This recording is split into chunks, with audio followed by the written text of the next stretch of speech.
Hey, welcome, Namaskar, and Radhe Radhe to all. I am Disha, and this is your class 10th IT 402 and chapter 4 Principle of Communication and Unit 1 Communication Skills.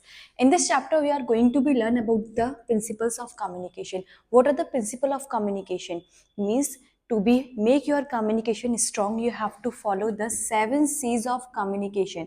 What are the 7 C's of communication? 7 C's of communication means you have to be clear, complete, correct, concise, coherence, credibility, and continuity. These 7 C's will improve your communication posture.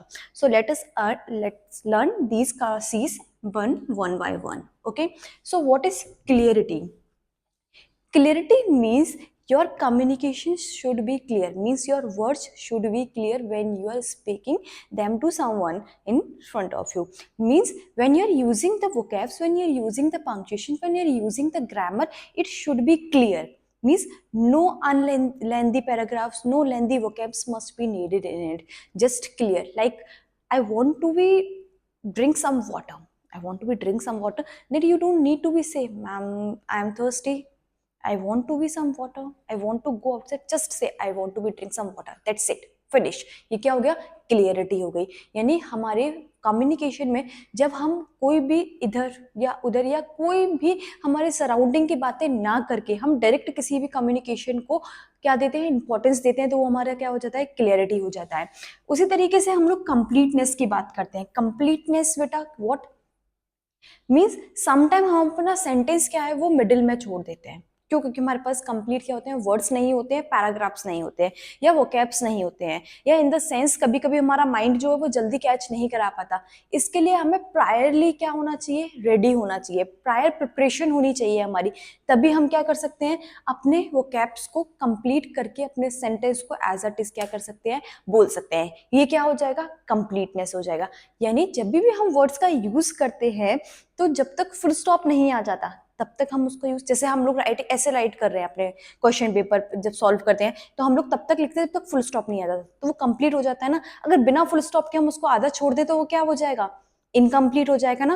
तो ऐसे ही जब भी हम कोई vocab का use करते हैं, the combination of vocabs हम लोग यूज करते हैं कम्युनिकेशन में और उनको हम मिडिल में छोड़ देते हैं तो वो इनकम्प्लीट सेंस देता है. जब भी किसी को कंप्लीट सेंस ऑफ इन्फॉर्मेशन देनी है तो हम क्या करते हैं, कंप्लीट मैसेज का यूज करते हैं. और ये हमारा क्या होगा, ये हमारा एक इफेक्ट डालता है कम्युनिकेशन में. ये प्रिंसिपल होता है कम्युनिकेशन का कि जब भी आप कोई कम्युनिकेशन स्टार्ट कर रहे हैं तो एटलीस्ट क्या करो, उसको फिनिश करो, तभी वो हमारा किस में इंक्लूड हो जाएगा, कंप्लीटनेस, प्रिंसिपल ऑफ कंप्लीटनेस में.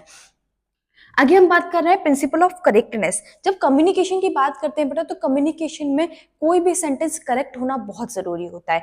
जैसे कि हम लोग जब बात करते हैं, जब हम लोग खुद से बात करते हैं, जब मैंने इंट्रापर्सनल कम्युनिकेशन के बारे में आपको बताया था कि उस कम्युनिकेशन में जब हम खुद से बात करते हैं तो क्या होता है बेटा कि हम लोग कुछ भी बोलते हैं, कभी सेंस कंप्लीट हो जाता है, नहीं भी होता तो भी क्या होता है, कभी सेंटेंस कंप्लीट भी नहीं करते, कभी कोई मीनिंग होता है, नहीं भी होता है. बट जब हम किसी पर्सन से कम्युनिकेट कर रहे हैं जो हमारे सामने खड़ा है, जब हम इंटरपर्सनल कम्युनिकेशन कर रहे होते हैं तो हम क्या करते हैं, अपने माइंड को सोचने का समय देते हैं, उसके बाद हम उसको स्टार्ट करते हैं. वो हमारा कैसा हो जाता है, करेक्ट वे में कम्युनिकेशन हो जाता है. और जब कम्युनिकेशन हम लोग कर रहे हैं तो वो कम्युनिकेशन हमारी कैसी होनी चाहिए, सेंस वाली होनी चाहिए. इन द सेंस हम बात कर रहे हो तो उसको हम लोग क्या बोलते हैं, करेक्टनेस बोलते हैं. ये क्लियर है हमारा. उसके बाद हम लोग कॉन्साइसनेस की बात करते हैं. कॉन्साइसनेस क्या होता है, आपका क्लियरिटी प्लस कंप्लीटनेस और plus correctness is equals to reduce confusion.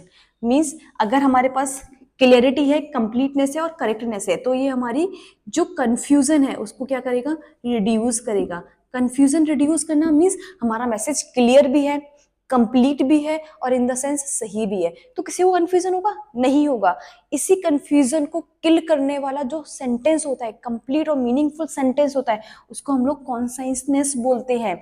Means बहुत सारे वर्ड्स, बहुत सारे वोकैब्स, अनमीनिंगफुल सेंटेंस, बहुत लेंदी पैराग्राफ का यूज ना करके जस्ट हम वन सेंटेंस का, वन वर्ड का अगर यूज करते हैं और अपने मैसेज को बहुत अच्छे तरीके से ट्रांसफर कर पाते हैं किसी को, तो वो हमारा क्या हो जाता है, कॉन्साइसनेस हो जाता है. क्लियर कॉन्साइसनेस क्या होता है. उसके बाद कोहेरेंस की बात करते हैं. कोहेरेंस क्या होता है, कोहेरेंस का मीन्स होता है जब भी हम अपने माइंड में आए हुए आइडियाज को कलेक्ट करके एक मीनिंगफुल आइडिया बना लेते हैं, एक करेक्ट आइडिया बना लेते हैं, उसको कोहेरेंस बोलते हैं। जैसे कि एग्जांपल के लिए जब हम लोग इंग्लिश में कोई भी पैराग्राफ लिख रहे होते हैं, जैसे आपसे बोल दे कि आपको एक टॉपिक दिया है, उसके ऊपर शॉर्ट नोट लिखिए, इंटरनेट के ऊपर शॉर्ट नोट लिखिए, तो हम लोग अपने माइंड में क्या करते हैं, बहुत सारे थॉट्स लेके आते हैं, उन थॉट्स को कंबाइन करते हैं और कंबाइन करके हम एक मीनिंगफुल सेंटेंस बनाते हैं, उसको हम लोग क्या बोलते हैं बेटा, कोहेरेंस बोलते हैं। क्लियर है। उसके बाद हम लोग क्रेडिबिलिटी की बात करते हैं, यानी डायरेक्ट हमारे माइंड में डायरेक्ट कुछ कैच किया और हमने डायरेक्ट पास कर दिया, ये क्रेडिबिलिटी होती है। और ये credibility in the sense positive sense में बोली जाती है, ऐसा नहीं कि हमारे माइंड में कुछ भी आया हमने उसको डायरेक्टली ट्रांसफर कर दिया, ये नहीं क्रेडिबिलिटी होती है। हमारे माइंड में बहुत अच्छी चीज आई, बहुत अच्छा थॉट आया और हमने डायरेक्ट उसको क्या किया, सामने वाले को ट्रांसमिट किया, ये हमारा क्या हो जाएगा, क्रेडिबिलिटी हो जाएगा। जैसे कि हम लोग स्पीच देते हैं, हम लोग बहुत अच्छे स्पीकर है और जो स्पीकर होते हैं उनके माइंड में जो रैंडम थॉट्स आते हैं वो बहुत ही पॉजिटिव थॉट्स आते हैं। उनके माइंड में कोई थॉट आया, उन्होंने स्पेशली अपनी स्पीच में उसको डायरेक्टली ले लिया, वो क्या हो गया, क्रेडिबिलिटी हो गया। ये हमारा क्रेडिबिलिटी होता है। हमने अपने हम क्या करते हैं, जब भी देखा है हम लोग क्या करते हैं, अंताक्षरी खेलते हैं, हम लोग मीनिंग्स की अंताक्षरी खेलते हैं। तो हमारे मन में कोई मीनिंग आई, हमने डायरेक्टली पास की, फिर हमारे मन में कोई मीनिंग आई, हमने डायरेक्टली पास की, ये क्या हो जाएगा, क्रेडिबिलिटी हो जाएगा। यानी कोई अच्छा सेंटेंस, कोई मीनिंगफुल सेंटेंस हमारे माइंड को एकदम टच करता है और हम उसको एकदम डायरेक्टली ट्रांसफर कर देते हैं, वो क्या हो जाता है, क्रेडिबिलिटी हो जाता है। क्लियर है। क्रेडिबिलिटी की बात, कंटिन्यूटी की बात करते हैं। कंटिन्यूटी जो है वो बहुत इंपॉर्टेंट प्रिंसिपल है हमारा कम्युनिकेशन के प्रिंसिपल में देखा जाए तो। कभी क्या होता है कि जो लोग अच्छे स्पीकर नहीं होते हैं वो लोगों को बोलने में बहुत दिक्कत होती है, मीन्स वो लोग बहुत ब्रेक लेके बोलते हैं। जैसे वो स्टॉप हो गए, फिर उनके माइंड को सोचने का टाइम मिला, फिर उन्होंने कुछ बोला, फिर वो स्टॉप हो गए। कभी कभी क्या होता है ना, आर्ग्यूमेंट्स में भी लोगों के पास बहुत अच्छे रिस्पॉन्स नहीं आ पाते हैं। क्या हो जाता है, लैक ऑफ थिंकिंग हो जाती है, वो सोचने की जो उनकी कैपेसिटी होती है वो रिड्यूस होने लगती है या कम होती है, डिक्रीज होने लगती है, या फिर हम उसको बोलते हैं कि वो माइनर वे में होती है। तो वो हमारी क्या होती है, कंटिन्यूटी नहीं बना पाती। It not about the argument, it about any sense, in the any sense. जब भी हम लोग कोई कम्युनिकेशन कर रहे होते हैं या जब भी हम लोग कोई भी कम्युनिकेशन को आगे बढ़ा रहे होते हैं तो उसमें कंटिन्यूटी बहुत इंपॉर्टेंट होती है। कभी होता है कि हमसे डिबेट में भी हमसे कोई क्वेश्चन पुट किया और हमने क्या किया, हमारा माइंड रिस्पॉन्स ही नहीं किया, तो ये क्या हो गया, डिसकंटिन्यूटी हो गई। तो प्रिंसिपल ऑफ कम्युनिकेशन में कंटिन्यूटी बहुत मैटर करता है आपका। ये हमारे 7 C's ऑफ कम्युनिकेशन थे। इनको बहुत ही ज्यादा लेंथी में पढ़ने की कोई भी जरूरत नहीं है। अगर आपका एक क्वेश्चन भी आ गया कि right the 3 C's of communication, 7 C's of communication, तो जस्ट सिंपली आप इनका बेसिक्स लर्न करिएगा और आप इनको उस एज अ टेज ही लिख दिए। आपके पूरे कंप्यूटर में 50 वर्ड से ज्यादा क्वेश्चन कोई भी नहीं आता है, 50 वर्ड से ज्यादा लॉन्ग क्वेश्चन में भी आपको नहीं लिखना होता है। तो जस्ट एक एक बेसिक सी लाइन की याद करिए और थोड़ा थोड़ा सा इनकी में लिख दीजिए। जैसे क्लियरिटी क्या होती है हमारी, कि vocabs should be clear. Completeness क्या होती है, the sentence should be complete. Correctness आपका ग्रामर, सेंटेंस, वोकैब्स और जितने भी हमारे क्लियर, जितने भी हमारे स्पेलिंग्स होते हैं वो क्या होनी चाहिए, करेक्ट होनी चाहिए। कॉन्साइसनेस मीन्स क्या होता है, मीन्स इनका कॉम्बिनेशन और no confusion. Means clarity, completeness and correctness is equals to no confusion. जब हम एक ही वर्ड में सारी चीजें बोल देते हैं without using the lengthy paragraph, conciseness होता है।